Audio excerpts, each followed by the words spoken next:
Muito boa tarde. Está a começar mais um webinar sobre o Orçamento do Estado, mas desta vez vamos falar sobre o impacto que vai ter nas empresas. Há 2 semanas falámos sobre o que vai mudar na vida das famílias no próximo ano, respondemos a muitas questões e hoje também já temos dezenas de questões para responder relativamente àquilo que vai mudar também na vida das empresas. Ora, todos sabemos, são temas muito complexos, mas tudo vai melhorar hoje com a ajuda, e essa é a promessa do Carlos Lobo, é Tax Leader da EY. Muito bem-vindo, muito obrigada por estar aqui. Muito obrigado pelo convite. Temos uma missão difícil. A primeira pergunta, não é bem uma pergunta, é um comentário, mas acho que pode servir perfeitamente para início de conversa e que nos chega precisamente do Miguel Braga. Ele diz que com este orçamento faz-se muito pelas famílias, mas não se faz quase nada pelas empresas. Uma oportunidade perdida e uma irresponsabilidade. Falta, de facto, aqui uma palavra para as empresas com este orçamento, Carlos Lobo. Repara, o programa do Governo, não é? O próprio programa eleitoral do PS, não é? Quando foi colocado a sufrágio, era claro esse respeito, ou seja, para o PS e, obviamente, também, entenda-se, para os parceiros da geringonça, a prioridade seria o IRS e não o IRC. E, de facto, o que nós temos assistido nos últimos orçamentos é precisamente a essa prioritização relativamente à atenuação da tributação das famílias e uma neutral aproximação ao IRC, em termos de orientação. Essa é uma opção, ou seja, em termos financeiros, há sempre que fazer opções. E estas opções já tinham sido anunciadas, por isso não me parece que seja qualquer surpresa essa orientação de ter como prioridade a questão familiar. Aliás, esse era o facto de não mudar nada, e nós temos já algumas pessoas efetivamente a fazer-nos essa questão, o facto de não mudar nada pode ser uma boa notícia para as empresas ou não? Repare, costuma-se dizer no news, good news, em termos fiscais. Porquê? Porque nós nos últimos anos estávamos habituados a uma trajetória mais agressiva por parte do Estado na tentativa de angariação maximizada de receita fiscal. Com o fim ou a atenuação da crise financeira, porque nós vivemos sempre em crise, não é? Na prática temos menos crise ou mais crise, mas num período de menos crise parecia que efetivamente havia espaço para alguma liberdade. E efetivamente existiu, ou seja, este Orçamento de Estado devolve efetivamente às famílias valores significativos, quer em sede de IRS, quer em sede de prestações sociais que anteriormente se encontravam restringidas. Essa foi a opção. E, de facto, a decisão política são opções. E essas opções são depois julgadas democraticamente no momento eleitoral. Agora, relativamente aqui à questão das empresas. O modelo... Nós falamos sempre que o principal ativo que um sistema fiscal tem é a sua estabilidade e a sua confiança. E, por isso, a estabilidade e a confiança são valores que devem ser capitalizados.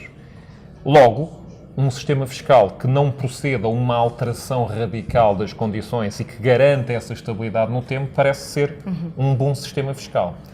Só que, obviamente, isso deve acontecer não só a nível legislativo, ou seja, em que tudo seja anunciado com alguma antecipação. Por exemplo, no Reino Unido, qualquer alteração legislativa fiscal é anunciada com 2 ou 3 anos de antecedência para os agentes se adaptarem, ou seja, para se precaverem dessa alteração fiscal. Nós, ao invés, temos uma tradição de emboscada fiscal, não é? Quando menos se espera, aparece a norma e tenta capturar não só a ação atual, como, por vezes, ir buscar alguma coisa ao passado dentro do prazo de liquidação, dentro do prazo de caducidade das liquidações dos próprios impostos. Por isso, o facto de haver uma estabilidade ao nível da estrutura do imposto pode não ser negativo, desde que essa estabilidade seja capitalizada e não existam ameaças de algumas alterações disfarçadas e que aparecem um pouco não se sabe como ao nível da Assembleia da República ou do próprio Governo.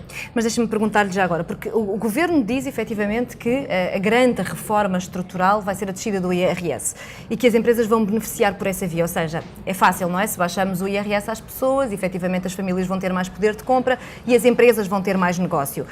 Esta medida chega para as empresas ficarem satisfeitas ou é preciso fazer algo relativamente às empresas? O plano A do Governo, tal como foi anunciado no momento da formação deste Governo, assentava precisamente por dar um impulso do lado do consumo. Ou seja, essa foi a estratégia adotada pelo Governo para a superação da crise. E agora repete a estratégia. Ou seja, o Governo mantém a sua estratégia. Repara, os valores, o que é que lhe parece? reparem, as consequências estão à vista, não é? Nós vamos ter um orçamento de Estado com um déficit previsto de 1% e uma redução da dívida pública em 4 pontos percentuais. Ou seja, nunca na história recente nós tivemos um déficit tão reduzido. E, efetivamente, são boas notícias. Estamos com 2,6% de crescimento económico, não é? Estamos num movimento de convergência real e mantemos a taxa de inflação baixa. Ou seja, em termos de resultados, não é? De política financeira, acho que não há nada a apontar. Obviamente que isso tem impacto, não é? Reflexo nas empresas. Porquê? Porque se a estratégia do Governo que assenta no choque do consumo, não é? Que foi essa estratégia, implica um crescimento económico com alguma relevância, isso efetivamente tem algum impacto, ainda mais se nós verificarmos o grau de confiança dos empresários, que efetivamente também revela algum otimismo. Por isso, ou seja, não é um efeito direto ao nível da redução dos custos com impostos ao nível empresarial, mas efetivamente temos que reconhecer que ao nível da estrutura económica nacional se mantém alguma regularidade e acho que o Governo tem aqui algum crédito adicional. Carlos Lobo, muitas perguntas a chegar, muitas pessoas a juntarem-se a este direto. Se só agora chegou a este Facebook Live, está perfeitamente a tempo para deixar a sua questão. Estamos a olhar para o Orçamento do Estado, mas naquilo que diz respeito ao impacto nas empresas e, portanto, se tem uma empresa ou se quer saber exatamente o que vai acontecer no seu setor, estamos com a pessoa certa. Deixe a sua questão, o seu comentário na caixa de comentários. Estamos aqui para lhe responder a todas as questões até ao fim deste Facebook Live e deste webinar. Ora, temos aqui ainda um leitor que se junta a nós, o António Girão, e que tem um comentário. Como empresário e como responsável de uma PME, ele diz-me: querem-me fazer crer que a estabilidade fiscal é melhor do que a prometida descida do IRC para as empresas. Isso é para quem não tem de a gerir. Ora, aqui temos uma pergunta e temos, de certa forma, um ataque. E gostava de juntar aqui também para me dar a sua opinião relativamente àquilo que é a reversão na reforma do IRC. Mas era o que eu estava a dizer ainda há pouco. Este Governo, quando tomou posse, efetivamente disse: a nossa prioridade é o IRS, não é o IRC. E foi isso que tem vindo a desenvolver. Agora, isso não significa que haja uma reversão ao nível da reforma do IRC. Entendeu-se que havia uma paragem ao nível da reforma do IRC. Até quando? Reparem, em princípio, até ao próximo ciclo eleitoral. Ou seja, aquilo que foi anunciado ao nível do programa de governo, não é? E nós queremos que as promessas são para cumprir a esse respeito, foi precisamente que tudo o que existisse ao nível da estrutura de disponibilidade financeira do Estado fosse aplicado efetivamente na devolução dos rendimentos às famílias. É isso que tem sido feito, a um grau maior ou menor. Isso também é outro juízo que temos que fazer. Mas a questão também, eu gostaria de salientar que muitas vezes a estrutura do sistema fiscal é um pouco sobrevalorizada ao nível dos incentivos às empresas. O que se pretende ao nível do sistema fiscal é que ele não seja impeditivo das decisões dos agentes económicos. E, efetivamente, as PME, nomeadamente ao nível da tributação das microempresas, têm já um regime bastante favorável. A que nós podemos chamar também o regime da interioridade a nível da própria estrutura.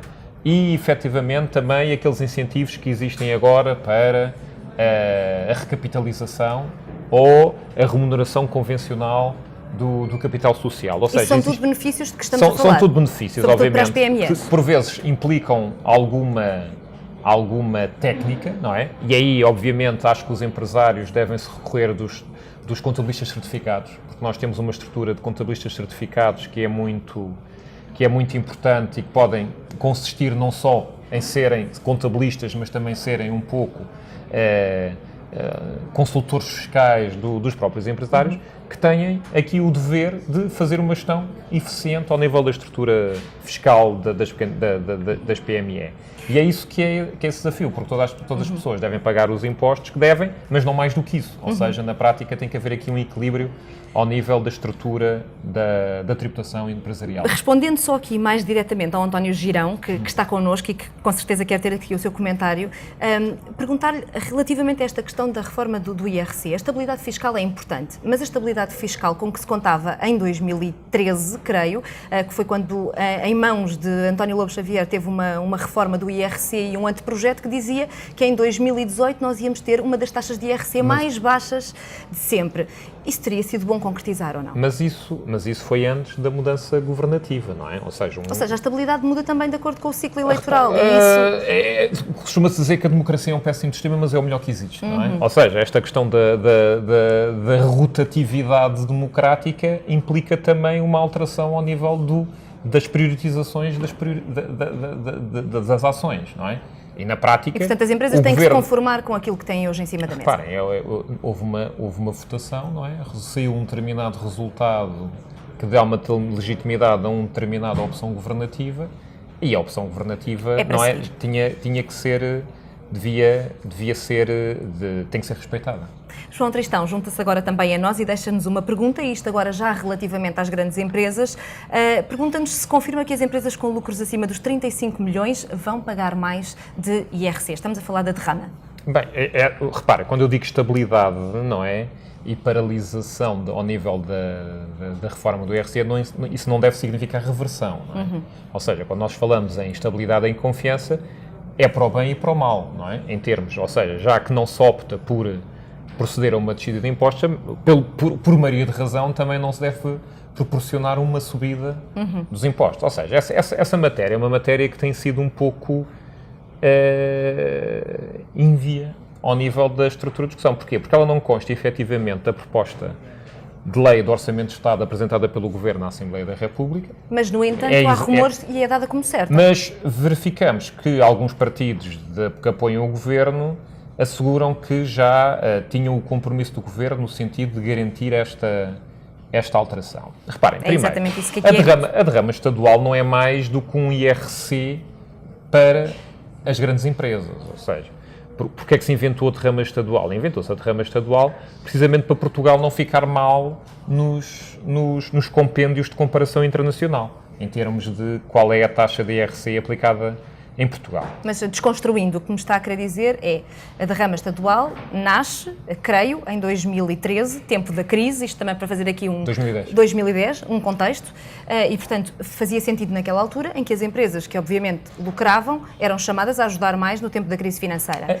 Era uma medida extraordinária, mas continua e muito provavelmente ainda vai ser agravada. Nada existe mais permanente do que um imposto extraordinário em Portugal, não é? Como assim? Ou seja, não é? Nós temos, os nossos impostos extraordinários tendem a perpetuar-se. Eu lembro-me que... Não tem nada de extraordinário. Por exemplo, o imposto de selo, criado em 1660, também era um imposto extraordinário na altura e vigora até hoje. Ou seja, é algo que é algo que todos os leitores devem habituar-se. É uma lei, repare, é a questão da estabilidade e da segurança levada ao próprio termo. E, de facto, a derrama, quando foi criada em 2010, tinha um enquadramento. Nós tivemos a crise de 2008, 2009, o Estado precisava de receita e havia um pouco a ideia de que as grandes empresas tinham sido pouco afetadas pela redução, pela crise financeira. E num juízo de solidariedade foi-lhes exigido um pouco mais. E criou-se a derrama estadual, uma sobretaxa ao nível do IRC, que assentava precisamente sobre os lucros das empresas de maior dimensão. Mas, como bem disse, era extraordinário. Não é? E hoje, em tempos de bonança, fará sentido mantê-la? Ou seja, primeiro, não faz sentido, porque das duas uma, ou o Estado considera que o tributo é estrutural e devia passar para o IRC, tudo curto, ou seja, porque, repara, o IRC não suporta capacidades contributivas, não é? Temos empresas, não há empresas com maior capacidade contributiva ou menor capacidade contributiva. Isso é uma questão do rendimento pessoal. Okay? Não há que fazer aqui distinções ao nível dessa estrutura. E se admitir que ela deixou de ser temporária para passar a ser estrutural, então temos que alterar a estrutura do IRC para a comportar. O Estado insiste em mantê-la separada. Agora, a questão aqui é outra. Mantém separada, mas no fundo não estamos a falar de nenhuma diferenciação. A questão é assim. Da rama IRC. Sim, mas a questão aqui é uma coisa, isto vai um pouco, vai contra também aquilo que o Governo, ou que o programa do Governo dizia relativamente à tributação do rendimento das pessoas coletivas. Isto é a tributação do rendimento das pessoas coletivas, não é? De acordo com a mesma proposta e com as mesmas que constava no programa eleitoral e no programa do Governo, é que o IRC estabilizava-se, não era aumentado. O que nós temos aqui é um aumento da tributação do IRC a verificar-se, não é? Porque não está nada. Sim, não está nada confirmado. concretizado. Isto agora, também é importante dizer. O que é estranho aqui é o seguinte: pela primeira vez nós assistimos um pouco a uma inversão da lógica. Porquê? Porque o que é que nós assistimos? Numa ótica de checks and balances, não é? Entre competências do Governo e competências da Assembleia da República, normalmente o Governo apresenta a proposta de lei no Orçamento da República, e a Assembleia da República autoriza, não é? Que tem a soberania fiscal, autoriza o Governo a lançar impostos. Isto vem da Magna Carta, 1215, Reino Unido, não é? O rei não desvaloriza a moeda, não andas a raspar o ouro das moedas, nós nossos Estados autorizamos a lançar impostos, mas temos que autorizar. Ou seja, tu pedes e nós autorizamos, não é? Ou seja, na prática, partiu-se o pressuposto que o Poder Executivo tem um interesse recaudatório mais intenso e a Assembleia da República retrai, não é? Ou controla esse poder, esse poder impositivo. Aqui assistimos ao contrário. Não, aqui é ao contrário. Ou seja, temos uma proposta de lei do Governo que não contém esse agravamento e a Assembleia da República, que devia ter a função de moderação, não, vem apresentar propostas de agravamento ao nível do imposto. E é por isso que temos já aqui uma chuva de opiniões relativamente a esta matéria. Como sempre, há opiniões diversas, mas tenho que as dizer, não conseguimos dar voz a todos. Muito obrigada por todos os que nos estão a acompanhar. Vamos tentar responder a todos aqueles que nos deixaram opiniões, comentários. Diz a Joana Oliveira, quem mais lucra tem de pagar mais? Por uma questão de justiça fiscal.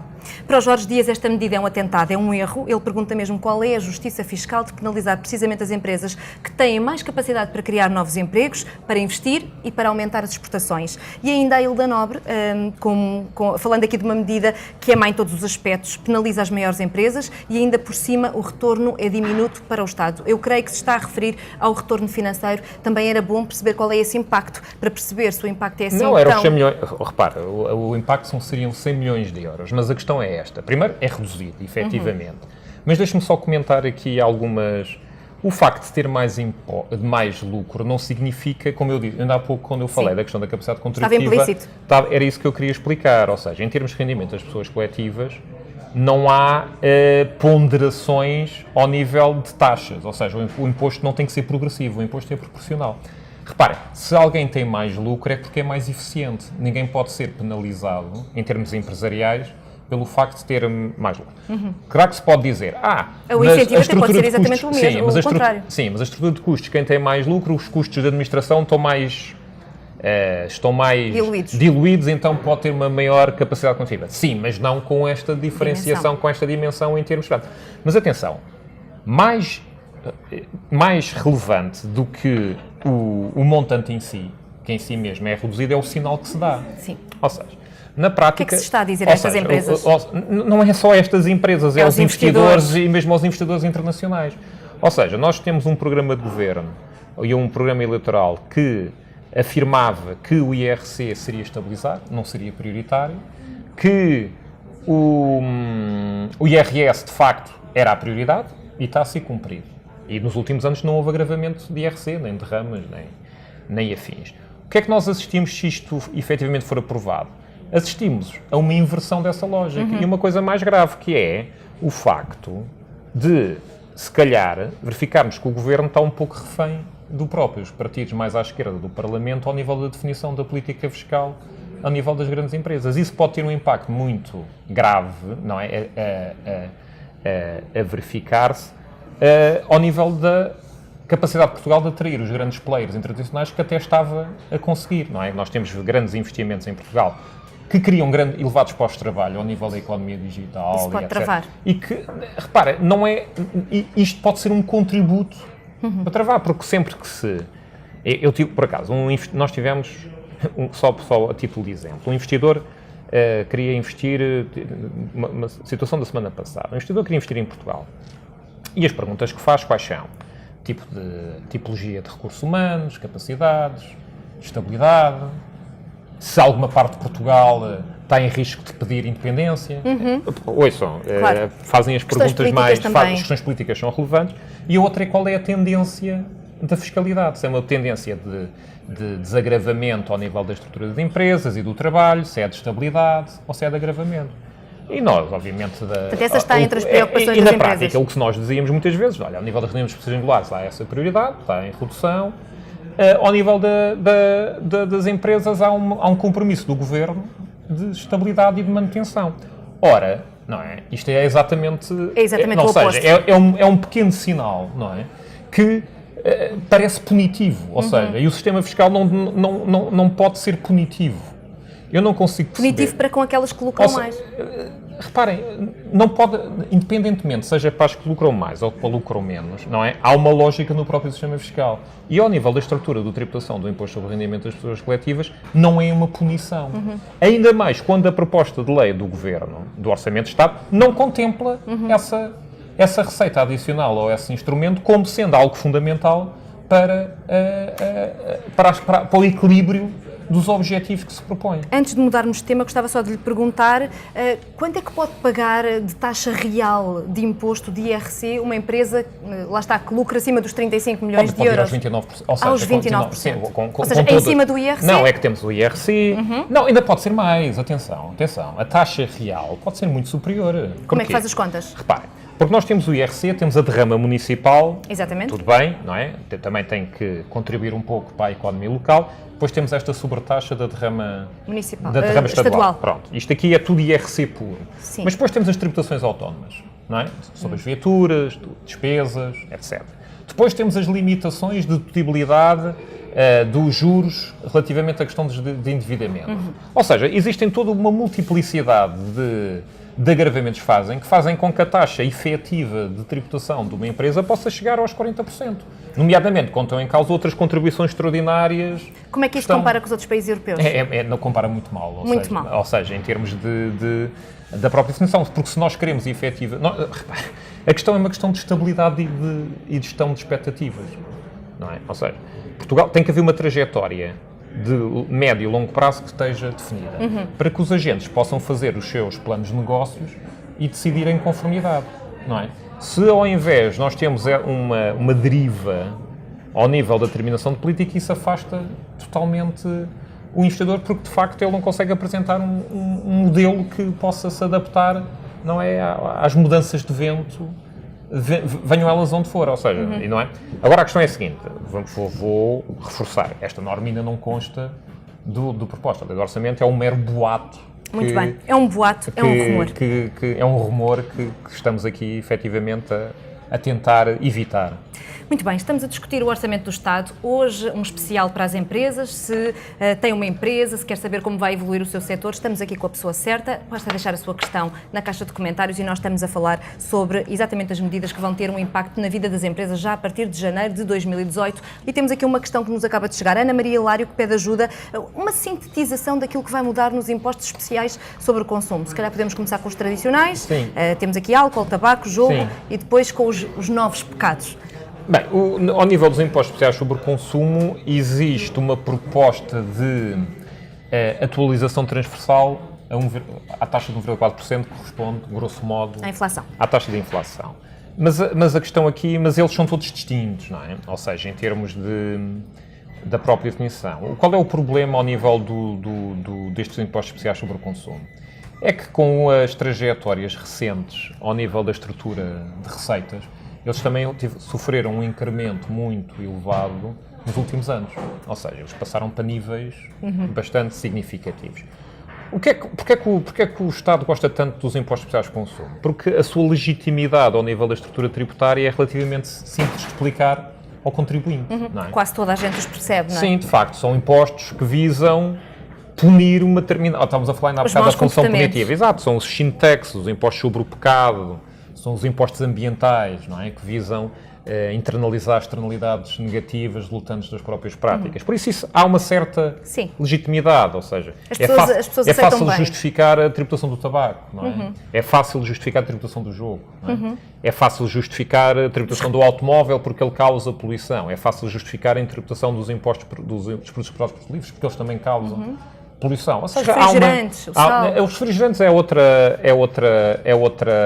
outra matéria, não é?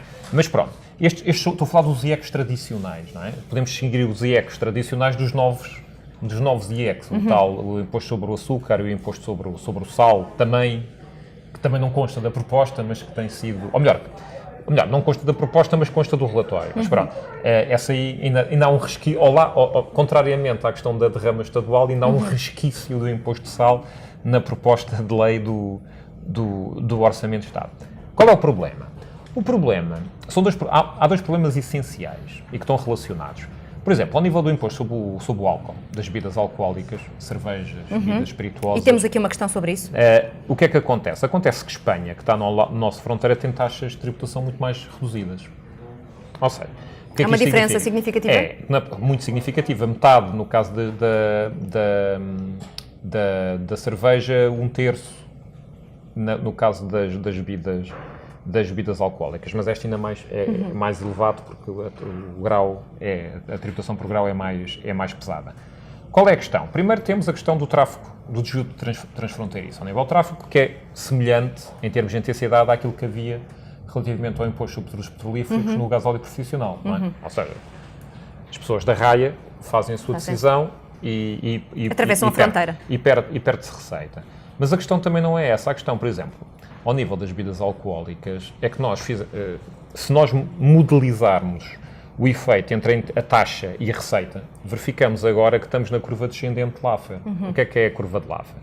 A curva de Laffer é um modelo económico que diz, há um modelo ótimo em que, aumentando a taxa, aumenta-se a receita, até um ponto em que, mesmo que se aumente a taxa, a receita começa a crescer. Porquê? E em que ponto é que estamos? Já estamos na... Estamos 14% abaixo, já na curva descendente de Laffer, ou seja, por exemplo, nas cervejas, nas bebidas alcoólicas, a decisão correta, se nós desenvolvêssemos um modelo econométrico, era baixar a taxa a 14% e atingíamos o ponto ótimo de eficiência fiscal. O que é que isto significa? Significa que quanto mais nós aumentarmos a taxa, aumenta-se efetivamente a receita, mas a uma intensidade inferior àquela que resultaria de um ponto ótimo. E com uma agravante, ou seja, por exemplo... Deixa-me só juntar aqui uma questão... Mas, por exemplo, deixa-me só dizer uma coisa. A questão do botelão, dos adolescentes que pegam da garrafa e vão consumir para a rua. Ou seja, quanto maior for a intensidade tributária, ao nível que aumenta o preço nos canais organizados, o canal de hotéis, restauração, cafés, o Horeca, não é? Que é o canal organizado, mais incentivo se dá para que essas práticas que possibilitam consumos desregrados e irresponsáveis procedam. E então, na prática, o que é que se faz? Não se perde o IEC, não é? Porque tanto faz se a garrafa é vendida num supermercado ou num café, não é? Mas perde-se o IVA. Pois. Ou seja, em termos da aproximação. E nós sabemos que isto é um problema que se verifica na generalidade dos países europeus, ainda não se verifica em Portugal, mas se nós tivermos este agravamento ao nível da tributação das bebidas alcoólicas, pode-se começar a suscitar. Uma questão que temos aqui que creio que faz todo sentido já neste enquadramento onde estamos, e é do Ricardo Pedro, muito obrigada por estar connosco também. Aparentemente trabalha no setor cervejeiro e deixa-nos a questão que é porque é que a cerveja é penalizada, e bem assim as bebidas espirituosas, mas depois o vinho passa em colme. Repare, isso é uma questão bastante pertinente. Estamos a falar de dois setores, são dois setores com peso na economia. Mas o problema é que a questão do vinho é uma questão histórica, em termos de tratamento e efetivamente, ao nível da política fiscal portuguesa, essa questão nunca foi suscitada. É um produto de base nacional, em que a fileira de produção e valor acrescentado é intensiva e tem efetivamente um regime de tratamento privilegiado, não é? Mas repare, quem sou eu para me substituir ao Ministério das Finanças e à Administração Tributária no sentido de definir os critérios definidos? Mas faz-lhe sentido ou não? Mas a verdade, precisamente estamos a falar de produção nacional. Isso é uma questão. Mas a cerveja também é, não é? E também nós temos uma nova fileira de bebidas espirituosas que também é os novos gins, as ginginhas. E que também são penalizados. São. Esses são Repara, mas penalizados. a questão, mas a questão comparativa, eu não gostava de tocar nela, não é? Porque temos a fileira do vinho e está lá, não é? Não é por causa do vinho, não é, que os outros devem ser prejudicados. Eu acho que o jogo não é esse. Mas faz sentido esta comparação ou não? É uma comparação ingrata e a Mas cerveja é cerveja, o vinho é o vinho, as bebidas a União Europeia, espirituosas. a Comissão Europeia está a analisar essa questão há uma série de anos, não é?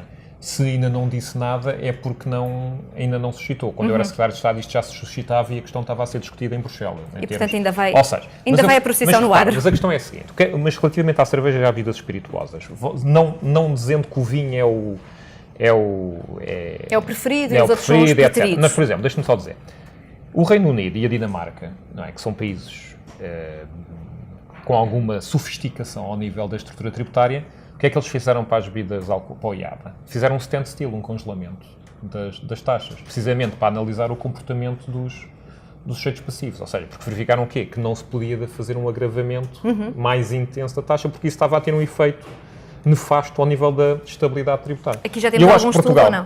Temos, mas feito por nós, pela UI, mas não é por causa disso que eu estou a assustar. Seria justificado, nesta medida, em vez de estarmos a agravar 1,4%, que vai ter um efeito ao nível da receita menor, se calhar fazer efetivamente um congelamento da estrutura de tributação no sentido de verificarmos o que é que acontece, ou seja... E o que é que acontece também aos resultados das empresas, se elas são ou não são penalizadas? Claro, o que é que aconteceu, por exemplo, com o imposto de Coca-Cola? Mas, repare, por exemplo, nas cervejas, toda a gente fala de imposto de Coca-Cola, já lá vamos, ao açúcar e etc. Mas nas cervejas, a carga tributária ao nível de cerveja é 1/3, não é? E a estrutura é esta, não é? Temos os produtores de cevada, de base nacional, temos os produtores das garrafas, não é? De vidro. Se o imposto é 1/3 do custo, se o imposto está sempre a aumentar e o preço não pode aumentar ao nível da estrutura de custos porque estamos num ambiente de concorrência atrás, quem é que é comprimido? São os outros fornecedores. Não é? Exatamente. O Estado não negocia, mas os outros fornecedores da fileira negociam. Então tem tudo que ser pensado. Claro que sim, ou seja, na prática, o que é que os grandes produtores de cerveja fazem? Esmagam, naturalmente, por uma questão de sobrevivência, as margens dos agricultores e dos industriais com quem, porque, como eu disse, o Estado não negocia. Então, se nós temos sempre esta fileira... E depois, no final do dia, o consumidor também vai pagar. O consumidor paga sempre, não é? E vai pagar mais. O consumidor paga sempre, mas não nos podemos esquecer, claro que sim, mas o problema é que um valor de equilíbrio ao nível da própria estrutura. E nós assistimos hoje, se calhar, a um não desenvolvimento superior ao nível da estrutura agrícola de apoio à cerveja, não é? Com a questão do lúpulo e da cevada, que se calhar porque os pagamentos ou a atratividade financeira dessa atividade não é tão justificada pelo facto de o Estado esmagar totalmente a possibilidade de margem pelo facto do imposto sobre produtos alcoólicos estar sistematicamente a subir. E aqui há uma outra questão, porque é que era tão importante esta questão da estabilidade? Um bocado para inverter a tendência dos últimos sempre de agravamento sucessivo, não é? Ou seja, isso é o que eu costumo dizer, numa circunstância destas, só mesmo por paixão, não, à arte, é que alguém se mete neste tipo de produção, porque neste ambiente sempre de subida da taxa do imposto, é muito difícil colher frutos com alguma sustentabilidade. Carlos Lobo, estamos para lá do tempo, mas temos aqui ainda algumas questões às quais eu gostava de responder, nomeadamente relativamente ao regime simplificado. Foi um tema que já falámos no último webinar também com a UI, mas como toca tanto famílias como empresas, se calhar podemos tentar perceber hoje, a esta hora, o que é que se sabe sobre aquilo que pode ser as alterações para os recibos verdes.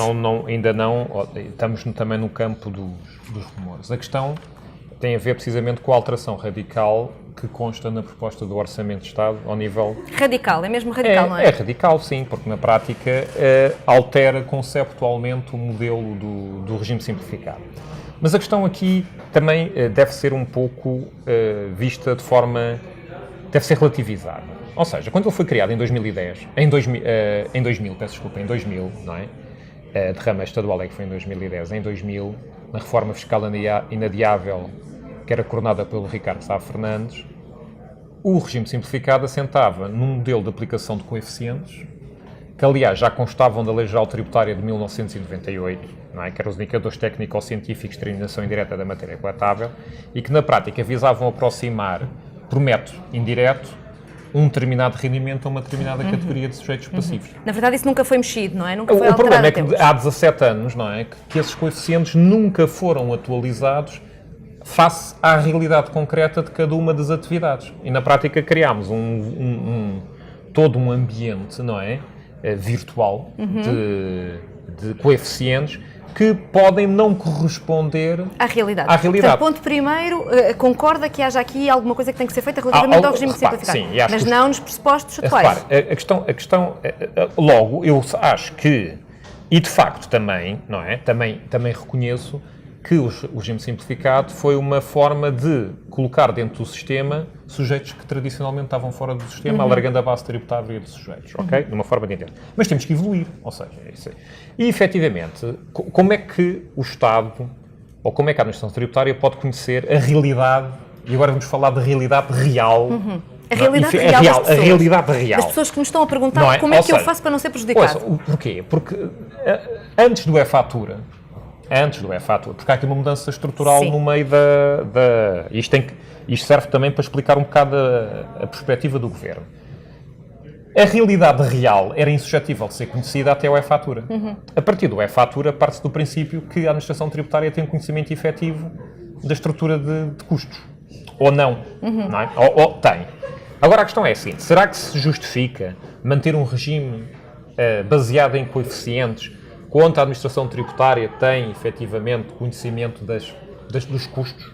Pronto, isso se calhar foi esse raciocínio que o Ministério das Finanças desenvolveu no sentido desta alteração desta portanto, postura. assim, muito resumidamente, qual é o seu conselho para as pessoas que trabalham a recibos verdes? O que é que devem fazer? Não, validar todas as faturas? O que eu acho é que todas as faturas? o Governo comprometeu-se, não é? O Primeiro-Ministro disse que ia fazer uma alteração na estrutura de tributação dos recibos verdes. Repare, ou seja, na esperança. Eu acho que tem que ser tudo muito simples, ok? E assentar também num modelo e-fatura. Ou seja, na prática, a questão é a seguinte: há coeficientes, mas também reconheço que esses coeficientes têm que ser preenchidos, concretizados. Então, acho que competirá a cada um, não é? Se calhar selecionar ao nível da estrutura de despesas, aquelas são despesas pessoais e as despesas empresariais, como não é fatura hoje em dia, ou seja, as pessoas têm que validar, ou seja, e assim aquela ideia de vir com prejudicadas. papéis e etc, Sim. não, tem que ser um modelo digital. Sim. Também tem que se criar, e aqui o regime fica um bocado mais complicado, já é um simplificado mais complicado, também tem que lhe ser dada a oportunidade de decidir quais são os custos de capital que devem ser integrados, a parte da casa, das viaturas, ou seja, uma forma simplificada de criar aquela imagem que permitirá, efetivamente, à administração tributária criar a ideia. Mas agora é que também lhe digo, ou seja, se o sujeito conseguir provar que efetivamente tens mais custos com o coeficiente, também lhe deve ser dada a oportunidade de ter uma maior dedução. E isso está previsto ou não? Não está. Eu estou a dar não uma sugestão. Mas deveria, não é? Faz sentido. Porque o se eu tenho mais de 25% de despesas... Exato, se o argumento funciona para um lado, também tem que funcionar funcionar para o outro. Ou seja, precisamente. é essa... Não é? Na prática, temos aqui uma necessidade de fazer um equilíbrio e um compromisso entre na prática é um pacto fiscal entre o contribuinte e a administração tributária, no sentido de criar as melhores soluções. Carlos Lobo, derrapámos e muito, mas o tema merecia, é muito complexo. Muito obrigada por todos os esclarecimentos. Obrigado. Terminava aqui, se calhar, só com um comentário que acaba de nos chegar também, e como estamos a falar de empresas e não conseguimos dar resposta a todos, António Salles Nobre acaba por nos dizer que, como se quer captar novas empresas, se o Estado sufoca a sua criação, contratar naturalmente é muito mais caro e tem um custo e obrigações muito difíceis. É também aqui a partilha de um empresário. Muito obrigada por todos aqueles que estiveram connosco. Nós voltaremos em breve com mais notícias. Até lá.